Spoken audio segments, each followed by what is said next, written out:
사람이 살아가면서 죄를 느끼고 그리고 죄에 대하여 회개할 수 있는 마음을 갖는 것은 참으로 중요한 일입니다. 여러분들, 아프가니스탄의 대통령 아슈라프라는 그런 사람은 텔레반이 아프가니스탄을 점령했을 때 그 수도 카불을 버리고 그냥 수많은 달러를 가지고 홀딱 도망가 버렸어요. 그 비행기에 수많은 사람들이 매달려서 그 비행기 바퀴에서 어떻게든지 살려고 그 많은 사람들이 몸부림을 치는데도 그냥 자기만 살겠다고 싸워보지도 않고 그냥 수도를 내주는 거예요. 여러분들, 세월호 선장이 자기만 살겠다고 수많은 아이들이 죽어가는데도 그냥 자기 혼자 탈출하는 거예요. 선조 대왕이 임진왜란 당시에 쳐들어왔을 때 자기만 살겠다고 도망가는 것과 같은 그런 뻔뻔함이 있습니다. 여러분들, 그런데 우리 예수 믿는 사람들 중에서 산정현교회 장로님이신 유계준 장로님이란 분이 계십니다. 평양에서 있는 유계준 장로님은 오윤선, 그 다음에 조만식 장로님과 함께 산정현교회를 지키면서 같이 순교하며 그 교회를 버리지 않았습니다. 팔남매 후손 106명을 조사해 봤더니 대부분 다 하나님의 축복을 받아서 박사학위 받고 사회 영향력이 있어 남한에서 큰 그런 역할을 하시는 모습들을 보게 됩니다. 그 옆에 김흥락 장로님이라는 분이 계시는데 영락교회 1950년 6월 25일 날 전쟁이 터졌는데 하루 만에 포탄이 서울까지 다가오는 것입니다. 그 목사님은 피난 가셨고 장로님 김흥락 장로님은 그것을 끝까지 영락교회를 지키다가 순교한 모습을 보게 됩니다.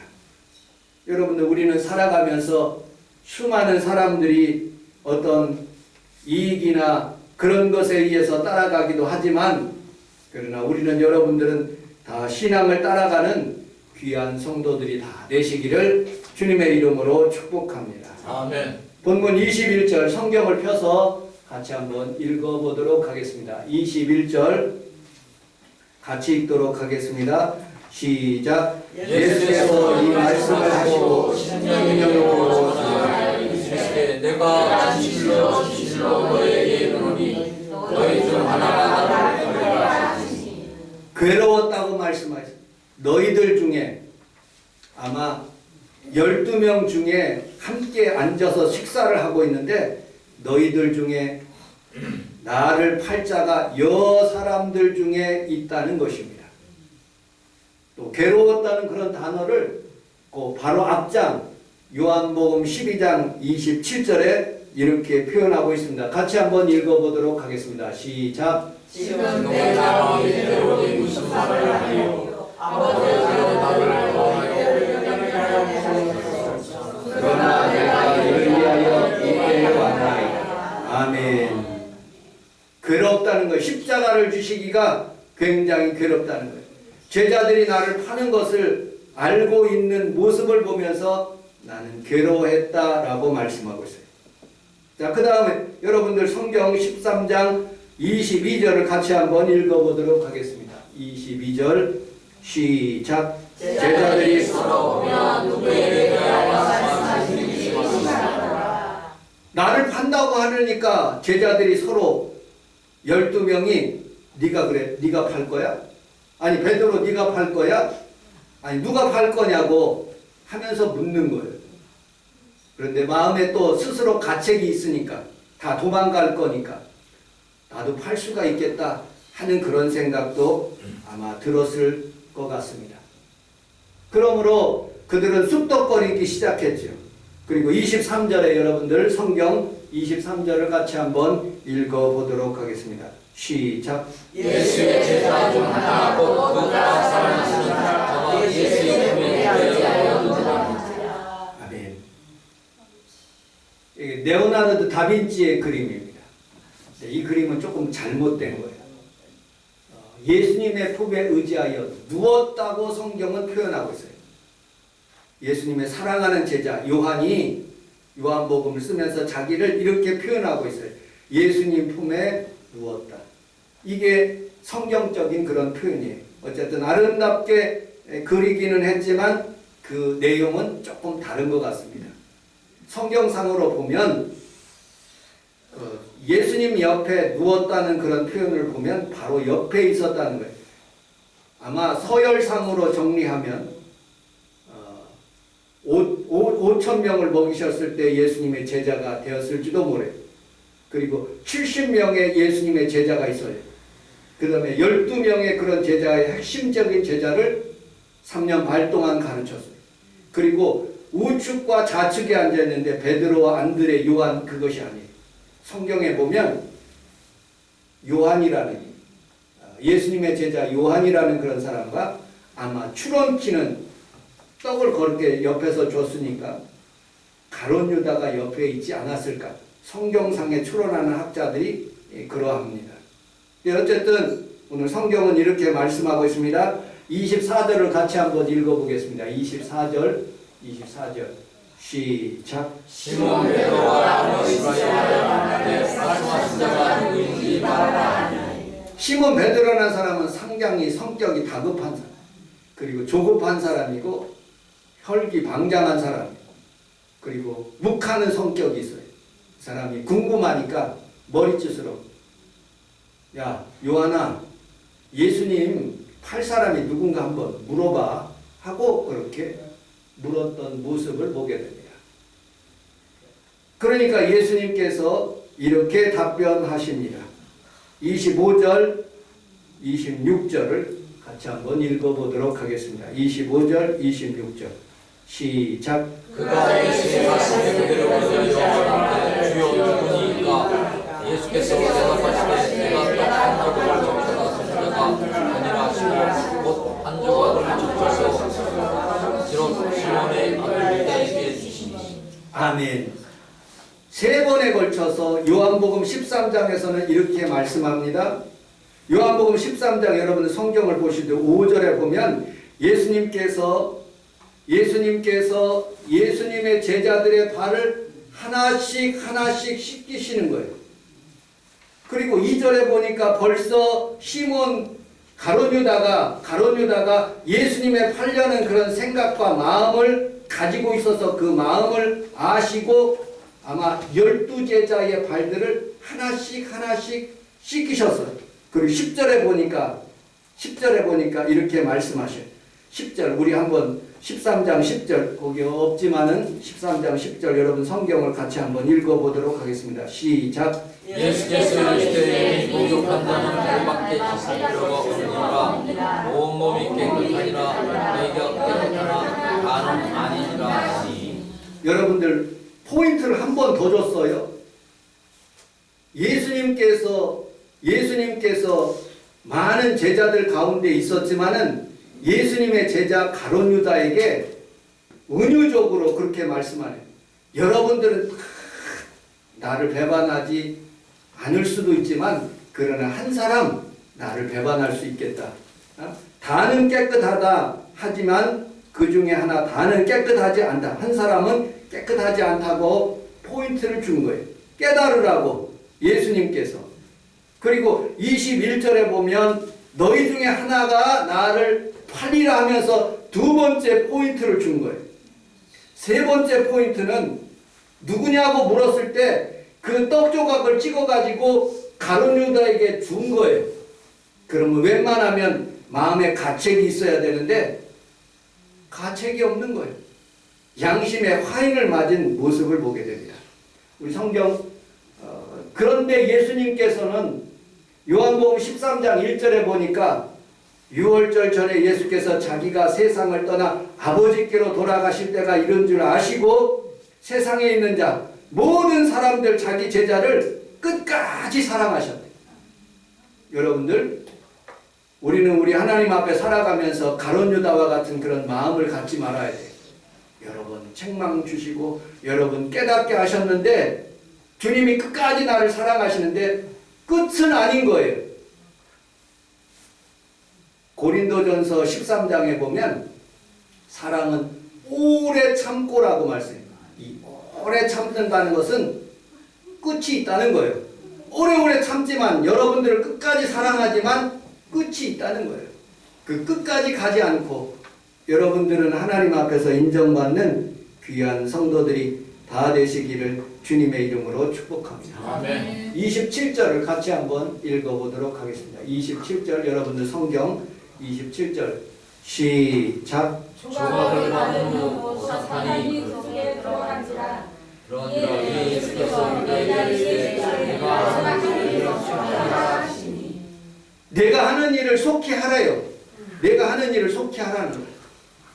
여러분 사람이 책망을 받고 사람이 깨달음을 받기 위해서는 두 가지 현상이 나타나는 거예요. 너 이런 죄를 졌어. 그렇게 살면 안 돼. 그럼 아이고 잘못했습니다. 아이고 아버지 잘못했습니다. 아이고 선생님 잘못했습니다 하고서는 깨닫고 회개하는 사람이 있어요. 그런데 두 번째 사람은 내 배째라. 내가 한번 끝까지 한번 해보겠다 하는 그런 마음. 여러분들 요한복음 12장 6절을 한번 그 뒷장을 조금 넘겨서 6절을 한번 보세요. 12장 6절 12장 6절 12장 6절 이 향유를 마리아가 붓는데 6절 같이 한번 읽어보도록 하겠습니다. 시작. 이렇게 말하는 가난한 자를 생각하게 하려고 그런 도둑이라 은폐를 맞고 먹이는 것을 정정하였다. 마리아가 예수님의 장례를 위해서 옥합을 깨뜨려요. 엄청난 300데나리온 엄청난 금액이죠. 한 1,500만 원 상당의 그런 금액을 주님 앞에 옥합을 깨서 드리는 거예요. 그때 4절에 보니까 제자 중 하나인 가룟 유다, 예수를 잡아줄 가룟 유다가 말하되 이 향유를 300데나리온에 팔아서 가난한 자들에게 줄 수 있다 그렇게 말씀하니까 예수님의 답변이 이렇게 말씀하십니다. 가난한 자들은 항상 있다. 나를 위해서 장례되는 것 뭐라고 하지 말라. 이 복음이 증거되는 곳마다 이 여자의 행함을 증거할 것이다. 그 여자를 칭찬하고 그 가룟 유다를 책망하는 거예요. 왜 그런 소리를 하느냐. 너는 6절에 보니까 도둑이다. 돈깨를 맡았다. 하고 그렇게 책망을 주시는 거예요. 그런데 그는 깨닫지를 못하는 거예요. 오늘 성경 다시 한번 26절 27절을 같이 한번 13장 요한복음 13장 26절 27절을 같이 한번 27절만 읽도록 하겠습니다. 27절 시작. 조각을 받은 후 사탄이 그 속에 들어간다. 이에 예수 유대인에게 이르시되 내가 하는 일을 하라 하시니. 아멘. 28절도요. 시작. 이 말씀을 무슨 뜻으로 하셨는지 그 앉은 자들에게 앉으라고. 29절도요. 시작. 어떤 이는 유다가 남편을 만났으므로 명절에 우리가 승리를 살았으니 가난한 자들에게 아멘. 성경은 수만 번 이렇게 우리에게 교훈하고 있습니다. 가인과 아벨이 하나님 앞에 예배를 드리는 거예요. 가인은 자기가 번 그런 소산을 가지고 하나님 앞에 예물을 삼아서 드리는 거예요. 아벨도 자기의 양새끼를 하나님 앞에 예배를 드리는 거예요. 그런데 하나님께서 가인의 예물은 응답하지 않고 아벨의 예물에 응답하셨어요. 그러니까 창세기에서 4장에 보니까 얼굴이 푸르락파락. 우리 하나님께서 그에게 나타나셔서 네 얼굴이 그렇게 푸르락파락 하는 것이 이유가 무엇이냐? 예배 잘 드렸으면 되는 것이지. 왜 다른 사람을 시기하고 분내고 질투하느냐? 책망했을 때 아이고 잘못했습니다 하고 그랬어야 돼. 그런데 분이 나가지고 하나님 앞에 그 말씀을 들으니까 얘가 자기 동생을 때려 죽이는 거예요. 그리고 우리 하나님께서 그에게 말씀하시는 거예요. 너는 죄에 항상 네 앞에 죄가 있다. 그러므로 죄를 지나갈 때 죄를 좀 다스려라 하고 그런 말씀을 충고를 하시는 거예요. 여러분, 우리는 살아가면서 이렇게 충고를 받을 때 하나님의 은혜로 깨닫고 주여 제가 잘못했습니다는 귀한 성도들이 다 되시기를 주님의 이름으로 축복합니다. 아멘. 여호수아에서 보면 아간이라는 사람이 있어요. 아간이 가나안 들어가는데 여리고 성 내에 진귀한 것들이 너무 많은 거예요. 그 중에 일부를 하나님 앞에 첫성 점령했으니까 하나님 앞에 다 드리자 하고서는 그렇게 모든 백성들이 결의를 했는데 외투, 금은 그런 것을 자기 텐트 밑에 숨겨요. 아무도 모르죠. 누가 합니까? 사람들은 모르는 거예요. 근데 하나님은 보고 계시는 거예요. 하나님은 보고 계시는 거예요. 그래서 나는 60만 중에 60만 장정 중에 나는 안 걸리겠지. 그런데 하나님은 제비 뽑기를 시작하시는 거예요. 우리 성경을 같이 한번 읽어보도록 하겠습니다. 3장 1절 시작. 이스라엘 자손들이 온전히 밭을 물건으로 말미암아 범죄하였으니 이는 유다 집과 세라의 조선 사부의 손자 아간이 분들이 바친 물건을 아멘. 여러분, 제비 뽑았을 때 아이고 내가 잘못했습니다 하나님 하고 여호수아 대장님 하고 엎드려야 돼요. 아니 많은 12지파 중에서 유다 지파를 뽑혔을 때 아 나에게 다가오고 있구나 하고서는 엎드렸어야 돼요.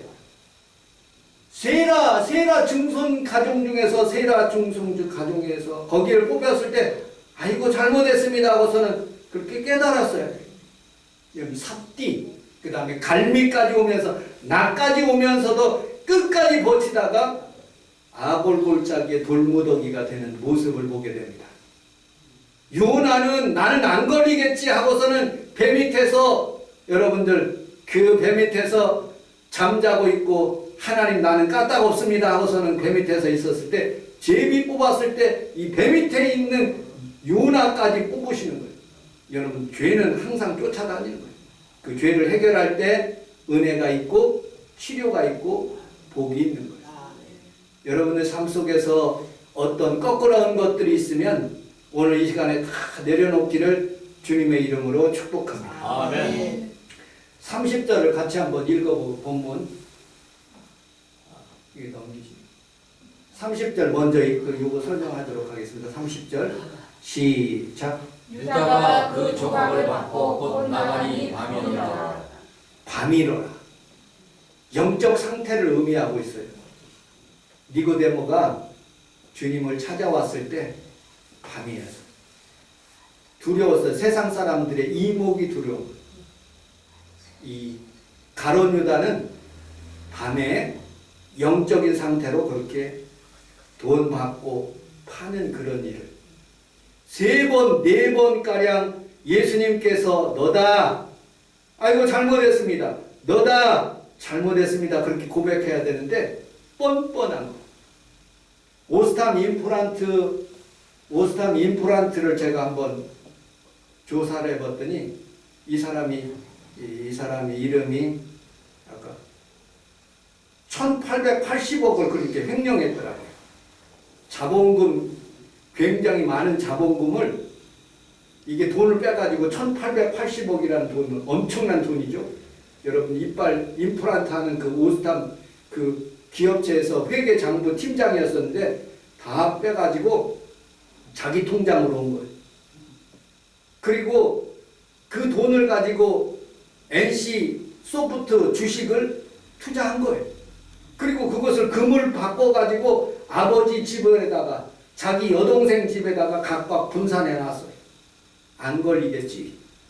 천만에 안 걸리는 게 어디 있습니까? 조사해 보니까 다 나오는 거예요.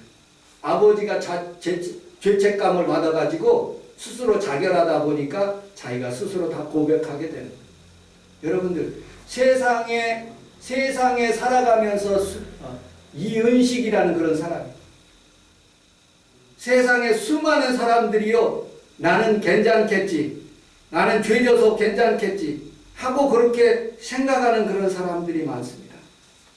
죄를 지을 때 그 죄를 지적해 주잖아요. 기분 나빠서 싸우는 거예요. 나의 감정을 건드려. 여러분들 전쟁하는 이유가, 왕들이 전쟁하는 이유가 자세히 살펴보면 기분 나빠서 싸운대요. 기분 나빠서.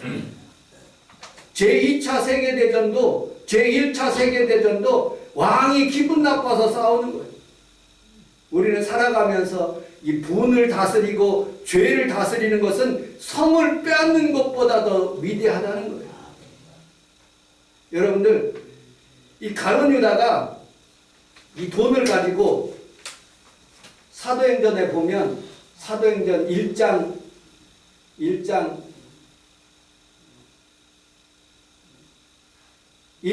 8절에 보면 이렇게 말씀하고 있어요. 1장 8절을 같이 한번 읽어보도록 하겠습니다. 시작. 이 사람이 그의 삭스로 바치고 그의 은박하고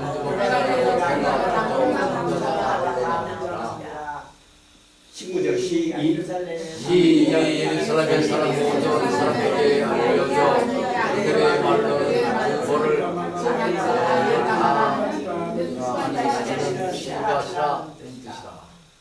이 두 가지 이론이 있어요. 첫째로는 그 은 300을 받아가지고 30냥을 받아가지고 마음에 가책이 되니까 그때서 회개하면서 제사장들의 대제사장에 다시 집어넣고 스스로 자결하는 그런 이론도 있고요. 성경에 보니까 요한복음 12장에 보니까 이 사람은 도둑이야. 예수님과 함께 다니는 공공을 맡은 사람이야. 조금씩 팔아가지고 아겔다마라는 그런 밭을 산 거야. 땅 투기를 한 거야. 그런데 종국은 거기에서 배 터져서 죽었다는 그런 이론도 있어요. 어쨌든 이 사람이 자기가 하나님 앞에서 살아가면서 예수님의 제자로서 얼마나 많은 그런 표적과 기사가 있겠습니까? 5,000명을 먹이시고 4,000명을 먹이시고 눈을 뜨게 하시고 죽은 자를 살리시고 수많은 기적들을 봤는데 그 기적들보다도 자기가 돈에 의해서 목숨을 걸고 그 돈을 지키기 위해서 그 땅 투기를 하고 그리고 예수님 팔아가면서 자기에게 부귀 영화를 위해서 그렇게 살아가는 그런 모습을 보면서 예수님은 끝까지 그를 사랑하시는 거예요. 끝까지 그가 책망할 수 있도록. 어떤 미국에 있는 목사님이 그런 간증 이렇게 설교하는 그런 내용을 제가 읽어봤어요. 아랫마을과 윗마을이 있는데 냇물이 흘러요. 그 밑에는 이제 제재소 같은 그런 나무를 이렇게 관리하는, 그러니까 나무들을 팔아가지고 이제 해외로 팔거나 국내로 파는데 윗마을에서 통나무를 이렇게 떠내려가게 하면 밑둥이를 딱 자른 것은 윗마을 사람들의 표시고 아랫마을 사람들은 나무를 흘려버릴 때 윗둥이를 이렇게 하는 거예요. 여기가 아랫마을 사람들이다라고 그렇게 하는 거예요. 근데 목사님이, 미국에 있는 목사님이 그 지역에 와서 이제 부임하게 되었어요. 아랫마을에서 목회를 하면서 하나님 앞에서 신실한 성도들에게 설교를 굉장히 잘한 거예요. 근데 성도들이 뭘 할까 대신방 기간에 보니까 다 나무를 거진다 하는 사람들이에요. 그런데 가만 보니까 윗마을에서 떠내려오는 것을 딱 건져가지고 그거 딸떡 잘라가지고 자기 마을 표시를 해서 떨록 이렇게 하는 거예요. 많은 사람들이 그렇게 하는 게 성도들이 이건 하나님 앞에 죄 짓는 거거든요. 1번 와서 설교한 제목이 뭐냐면 설교한 제목이 내 이웃의 물건을 도둑질하지 말라. 그렇게 설교를 했어요. 성도들이 굉장히 은혜를 받은 거예요. 내 이웃의 물건을 도둑질하지 마. 10계명이지. 이 사람들이 깨닫지를 못하는 거예요. 그래도 여전히 가서 윗마을에서 자기네들 일하고 또 더블로 받기 위해서 거기서 나무를 잘라가지고 자기네들 마을 표시를 해서 떠내려보내는 수입이 짭짤한 거예요. 이 목사님이 다시 한번 모든 탐심을 물리쳐라 하는 그런 제목으로 둘째 주일날 설교를 한 거예요. 성도들이 다 은혜를 받았대. 아이 목사님 대단한 설교입니다. 은혜. 그냥 설교로만 듣는 거요, 그냥. 그래도 그 다음 주에 가서 여전히 뗏목 그 나무를 할 때 여전히 자기 것으로 속여서 이렇게 내보내는 거예요. 그래서 마지막 세 번째는 아주 그냥 강하게 통나무 밑을 잘라버리지 말라 하고 그렇게 설교를 하는 거예요. 그렇게 설교한 그 목사님이 어떻게 됐게요? 쫓겨났대요. 쫓겨났어요. 여러분들 우리는 살아가면서 우리 하나님 앞에 여러분들에게 하나님의 음성을 들려줄 때 때때로 여러분들의 마음에 가책이 있었을 때 가룟 유다처럼 뻔뻔하지 않고 우리 하나님 앞에 내가 잘못했습니다. 하나님 나를 용서하여 주시옵소서. 다윗처럼 하나님 내가 눈물로 회개하나이다 하고 하나님 앞에 그렇게 하나님 앞에 살아가는 그 사람들에게 은혜와 평강이 있어요. 사람들이 살아가면서 베드로처럼 예수님 부인하고 팔고 여러 가지로 못된 일을 할 수 있어요. 그러나 중요한 것은 뻔뻔함이 없어야 돼요. 회개해야 돼요. 뉘우치는 것이 아니라 하나님 앞에서 내가 잘못했습니다 하고 하나님 앞에서 더 가까이 주님이 하나님께서 은혜를 받도록 내 마음을 기경하는 것이 그것이 하나님 앞에 복 받는 길이에요. 아멘. 우리의 삶 가운데서도 여러분들이 오늘 본문에 있는 말씀처럼 너희 중에 하나가 나를 팔리라. 또 이 떡을 너에게 줄 때 그 깨달으라. 그리고 너희 행할 것을 행하라 말씀하시는 그때에도 하나님의 음성인 줄 알고 하나님께 깨달을 수 있는 귀한 성도들이 다 되시기를 주님의 이름으로 축복합니다. 아멘. 결론, 사람은 어려웠을 때 하나님을 더 깊이 만납니다. 초대교회 시절에 우리나라 초대교회도 그 카타콤의 어려운 생활 가운데 교회는 엄청나게 부흥했어요. 우리나라 어렸을 때 우리 권사님 시대에 그 젊은 처녀들이 와가지고 그 젊은 그 아낙들이 와가지고 애 업고 맨바닥에서 무릎 꿇고 기도할 때 교회는 엄청나게 부흥했어요. 그런데 하나님께서 로마 교회를 축복하셔서 큰 세계에 제일 가는 그런 교회로 만들어 주셨는데 타락하고 또 타락. 우리나라의 하나님의 교회들이 얼마나 복을 받고 성도들이 복을 받았는지 여러분들 지금은 유년주일 학교가 없대요. 우리 교회도 마찬가지. 70% 이상 교회가 허물어지고 있대요. 여러분 잘 되는 것이 단지 축복만은 아니에요. 우리는 때때로 어려운 시절에 주님을 더 간절히 만나고 하나님 앞에 더 기도하면 우리 하나님께서 여러분들 구하게 하실 때 교만하지 말고 하나님 앞에 더 순종 잘하시는 귀한 성도들이 다 되시기를 주님의 이름으로 축복합니다. 아멘. 기도하겠습니다. 하나님 아버지 고맙습니다.